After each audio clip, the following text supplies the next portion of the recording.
What? What country you from? What? What ain't no country I ever heard of? They speak English and what? What? English, motherfucker! Do you speak it? Yes.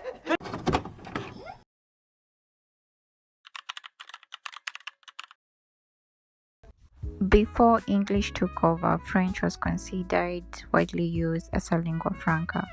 In fact, studies shows English was initially spoken by approximately 4 million people in the north of Europe. During the 16th century, the chief monitor to King Louis, Cardinal Richelieu, created the Académie Française, the principal council established as the official authority on the French language. In 18th century, French took over from Latin in intervention treaties, beginning with the Treaty of Restave in 1914, ending the War of the Spanish Succession. From then on, the languages, which is French, took over the courts of Europe. During the Enlightenment period, the intellectual and philosophical movement that spread throughout Europe in the 17th and 18th century originated from France, hence promoting the use of French across many nations. Diderot and Voltaire, who were part of the Enlightenment thinkers, gave the French its eminent culture status. And of course, during the conquering of Europe by France with the implementation of the Napoleon Code, which enforced the use of French as well. In 1793, English took over Canada when French lost in Seven-Year War, leading to sale of Louisiana to the America in 1803.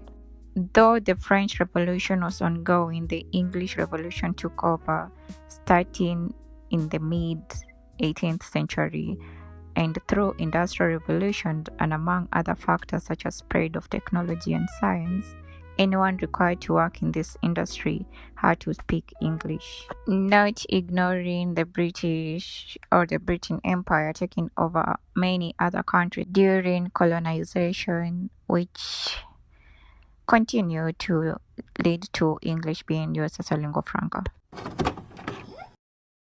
What is the past participle for speak? Speak, speaker,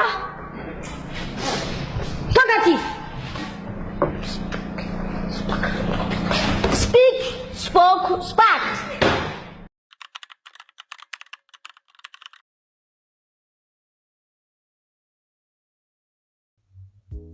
In Decolonizing Nature by William and Hugh, they write, colonial conservation policy often disregarded local knowledge and practice.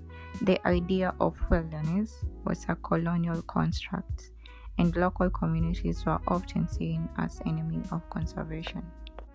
With the less autonomy, nature authority ordinance among others, impact of colonization, these adaptations are clear as day, even post-colonial era. For instance, colonial land politics continued to spark disputes with ongoing efforts to address historical injustices. Gentrification in Kenya, particularly in Nairobi, is a complex linked to colonial era policies and post-colonial urban management. Acceptable.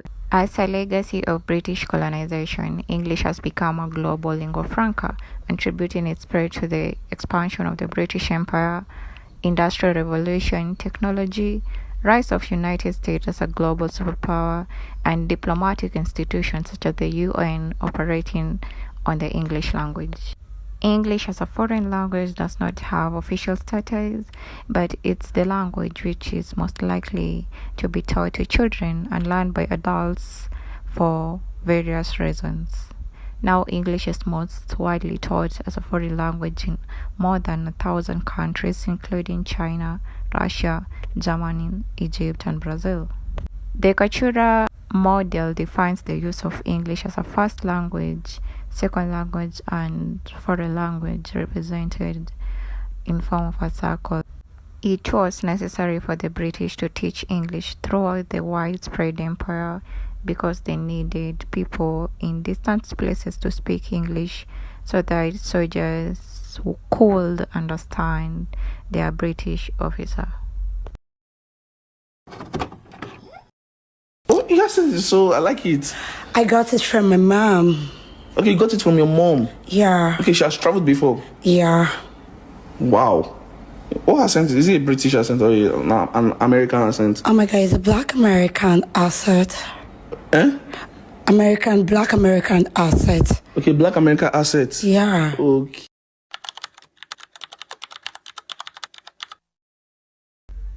Proficiency of English has carried on to be a social marker for sophistication and social standing. Native accents or languages are perceived as the opposite. Not to mention the linguistic bigotry associated with accents, often deemed as less prestigious or less sophisticated. Sometimes even the person presumed as less educated. In the midst of speaking using the English language, they may be deemed as less educated just because their phoneme is not of the standardized English. Additionally, their information may be taken as comical other than useful just because of their phoneme. The one who was riding motorcycle was the one who was riding motorcycle got in an incident of a matatu. Incident sijui ni nini. Got in a incident ni kusema ilifanyika hapa kwani wewe hujasoma. Sasa uongee hivyo Kiswahili. It was an incident which happened in the morning. Nimsaidie. Research has shown that native or vernacular speakers are less believed even when altered in official statement. This stems from social prejudice because it's not a matter of lack of comprehension but rather the phoneme that someone is speaking under. I mean, the way someone speaks is not holding you back from understanding. If you're able to understand them enough to criticize them, then why point out on their accent and say it's not of the standardized English? Does his shopping in Italy. You do the shopping in Italy? Yes. You go over to Italy to buy the shoes? Yes. Where? Madrid.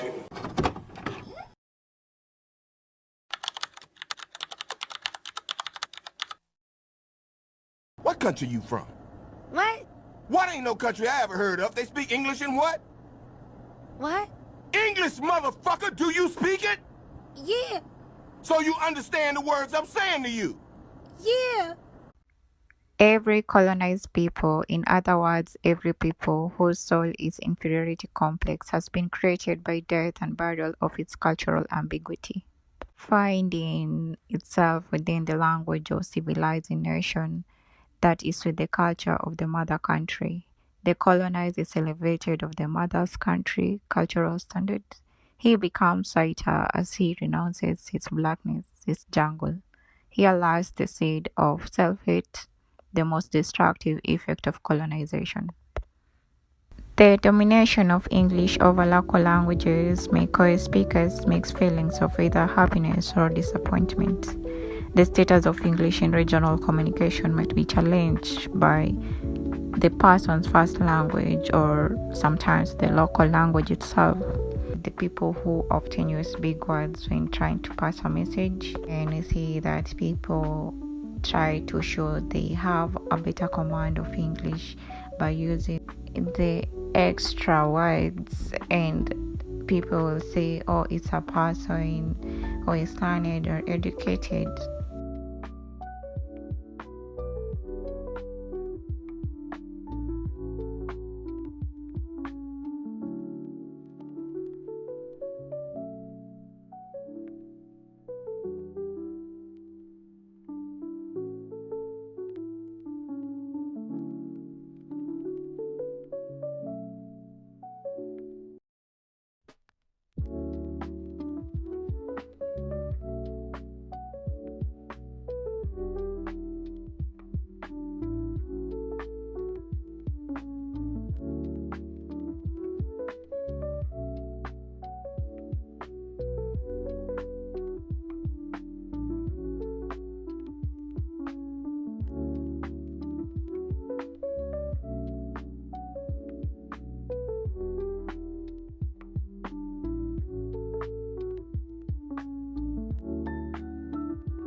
certain language. These shouldn't be misconstrued. The people who often use big words when trying to pass a message, and you see that people try to show they have a better command of English by using the extra words, and people will say, oh, it's a person who is learned or educated.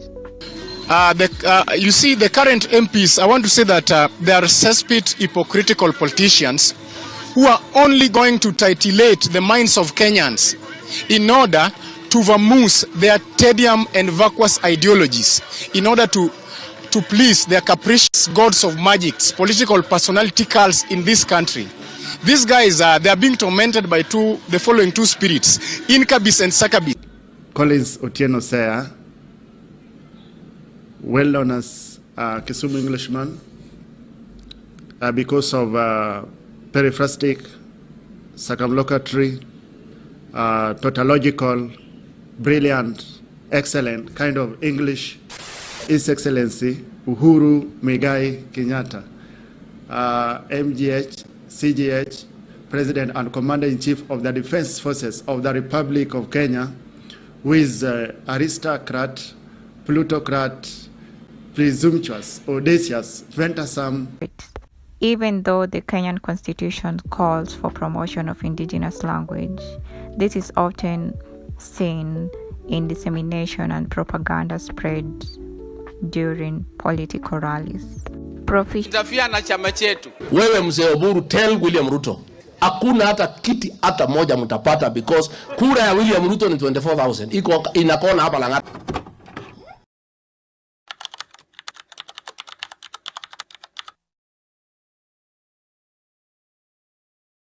When you catch me like a rat on the highway, I've been driving for over 20 years, then you come and you talk very big nonsense to me. It actually does not make eye up. Stop wasting your time, stop wasting your good time, because that is where you go wrong.